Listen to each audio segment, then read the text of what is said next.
I know you've seen this rivalry many times. Your thoughts on just the rivalry itself? It's been a while, but I think I can speak not only to this rivalry, but any. So it matters to the state. It matters to the people of the state, and it's one of the coolest parts of college football. And so, yeah, you always want to have your team prepared at the highest level. You want the players to have an amazing experience, which usually happens most if they play well and win. But you have to acknowledge, right, all the fans around the state and their loyalties and their allegiance and their alliance and what the outcome means for everybody. And so, yeah, I feel lucky to be part of it. Just to follow up on that, I know you're a guy who likes challenges. How has this challenge been for you, and how has it stretched you as a person, taking challenges and maybe adding to your resume of building even your ammunition, so to speak, to take on challenges? Yeah, there's a lot to that question. I feel fortunate to be at New Mexico. It's everything I thought it would be and more. It's requiring me to learn and grow in ways that I didn't expect, but also ways that I did expect after my BYU and Virginia experience, and would love to see this team and this program have success and driven by that. I love the kids on my team. I would love to see them find fulfillment through success. And so, yeah, it's everything that I signed up for and more. And yeah, I'm determined to make sure that the outcome happens as fast as possible for this program to see results. We have a ways to go, as you've seen. We're competitive. We play hard. Lots of work to do on execution, consistency, discipline, and making enough plays to earn a victory, which we haven't yet. So that's what I see. I think we touched on this before. Obviously, you're no stranger to very heated, very intense in-state rivalries. You came up in the Civil War as a player and a coach. When you first came to New Mexico, what do you remember about kind of acquainting yourself with the New Mexico State rivalry? Again, it's been a while, and there's been a lot of rivalry games at different places since then. But I do remember the importance of the game to the people in the state. And yeah, that matters. And for the kids, especially that grew up in New Mexico and their families, it's important. And I'd like to coach in a manner and prepare my team that reflects that.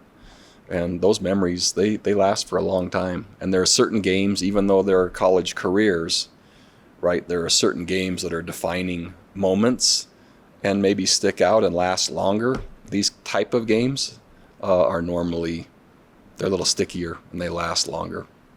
I think, when you were last here, all but 2 of the games were decided by a touchdown or less in terms of the rivalry games.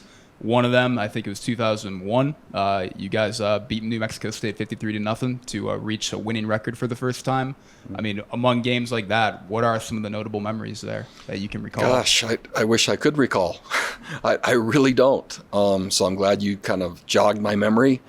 Right now, it's the current game, the current preparation, the team meeting, putting to bed Fresno State, today's practice plan, tomorrow's. And so really I haven't had much time to reminisce. And gosh, I wish in my memory banks there were clearer memories of that. There's been so many games since then. Yeah, I don't really have the specifics, and that might be disappointing, but it's real. We'll go here. A reminder that 01 game was moved because of the 9/11 tragedy. It's just not there. I mean, I don't know where it went. So going back to Saturday's game, they punted with 10 and change. Fair catch at the 3. What do you guys teach with regard to the punt returner and like you're at the 10? Yeah. You hear it, all these different things. It's pretty simple. So put your heels at the designated place where we want the ball and don't back up. And if you do, you're wrong. And certainly don't catch it. So what was the designated yard line then? Yeah, we normally say the 10. Okay. And so if we're aligned deeper than the 10, it's usually a mistake. And if you back up from there, yeah, outside of assignment. At that point in the game, despite the turnovers, the penalties, you just had a really good defensive stand. You had the wind at your back as well. It was a real good chance to pounce and have the kind of fourth quarter that you guys probably practice for. Yeah, we had prepared. I think Fresno State's a good team. Where they finish in the Mountain West, it'll be interesting to see. We know we have recent history saying they're normally 9 or 10 wins. Where this team is, I'm not sure. I thought they were a good team coming in. We had prepared for a one-score game and to go right to the end, and there's still nothing from that game other than our own miscues that got in the way of that. Fresno's good, but there's plenty of opportunities that we had. Coach, how do you prepare your team? You're playing a team. I mean, this is the game on their calendar versus a game, the emotional part. Having been here for many years, watching this Aggie-Lobo rivalry, how do you prepare them emotionally about what they're about to go into in a game? I mean, this is their Super Bowl. So I think you acknowledge the brutal facts, and so if that is accurate, right, and there's meaningful games, which it's meaningful to us as well, you have to acknowledge that, you have to prepare for it, and you have to exercise poise, discipline, and maturity as well, and we're working on that in our program, and then it is all about the execution of your plan. And the rest of it, every spare minute spent on listening to what anyone says, either before the game, during the week, anything else, friends, neighbors, etc., is really in the way of preparation. And so it's usually the best advice I can give our players in our program. The more diligently we prepare, the more isolated and insulated we become from the outside, the better our chances to execute after we've acknowledged what the environment will be, what the emotions will be, and that usually has given our teams the best chance. Coach, you just kind of answered this, I think, but in terms of preparation, how different at BYU? How different was Utah week? How did you handle that? Oh, crud.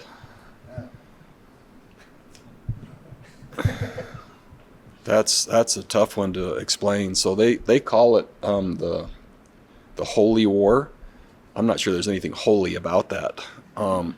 By the behavior of anyone in the entire state, regardless of faith. My family and I, we'd have a meeting, like a sit-down coordination meeting, the Sunday before, and okay, here this comes, and kids at school, wife in Holly in the grocery store line, getting gas. I mean, you buckle up when you go outside during that week with your helmet and your chin strap and for anything from any source that could come. And by the way, church isn't a place that's a safe haven either at that time. It just matters beyond scope, scale, and recognition outcome of that game. And I'm not, by the way, diminishing this rivalry or Virginia Tech or Oregon State. The faith-based nature that's intertwined in that rivalry somehow takes it to another place that your vocabulary would be stronger than mine to try to find a word for it, but it's atypical. I'll just start with that.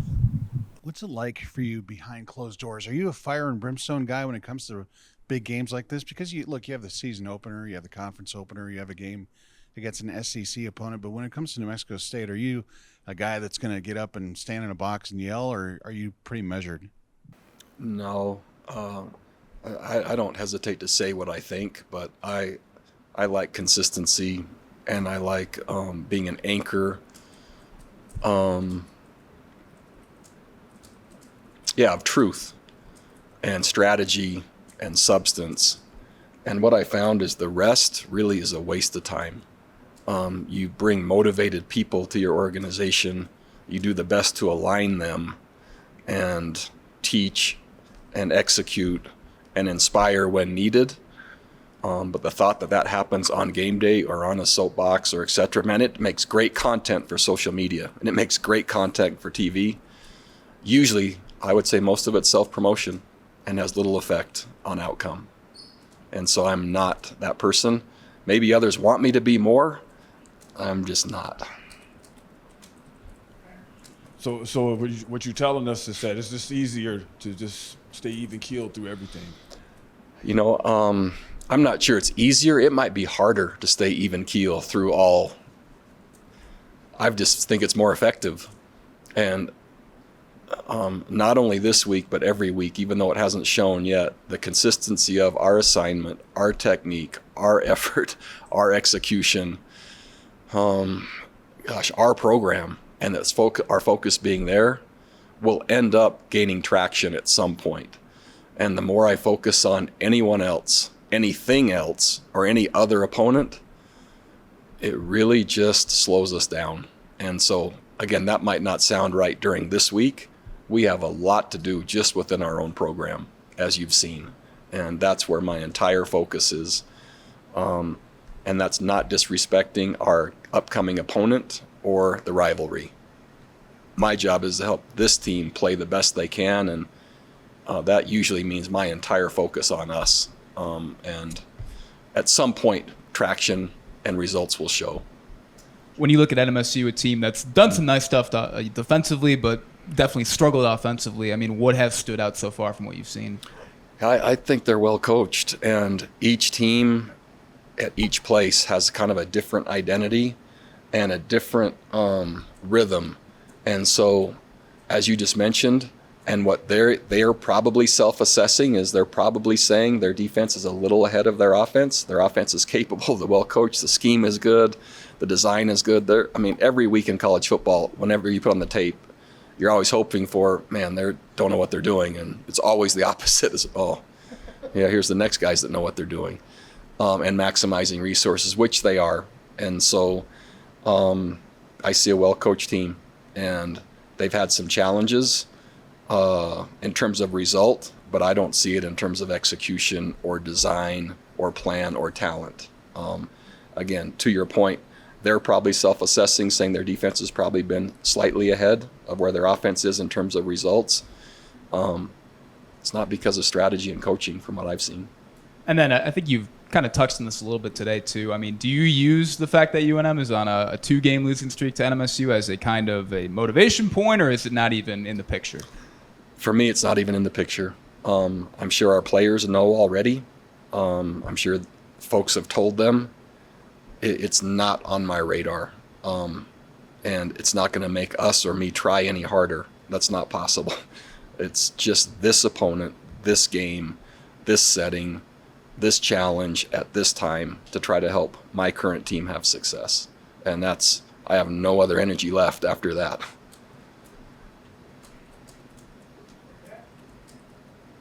What concerns you most about their team? Like, what have you seen that you know?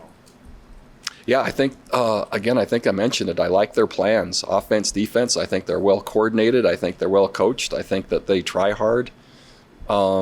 And a few games haven't gone their way, but I haven't seen a change in effort or attitude or physicality or discouragement. And I respect that for teams that haven't had things go perfect and their record doesn't just come out of the gates 4-0 or 3-1 or whatever. But then when you watch the film, it's like you wouldn't know. I think that. Coach, penalties. In some sports, it could be from an athlete being in the wrong place, and maybe they're overcompensating to try to get to where they need to be.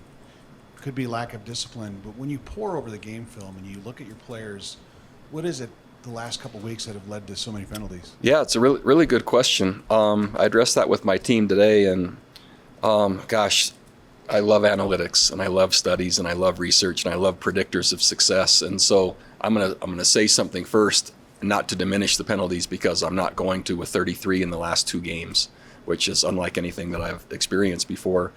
But in terms of statistical relevance on outcome, there hasn't been proven to be a statistical relevance in outcome. Now, can that affect you when you reach a certain number? And I would say probably 16 or 17 is that number.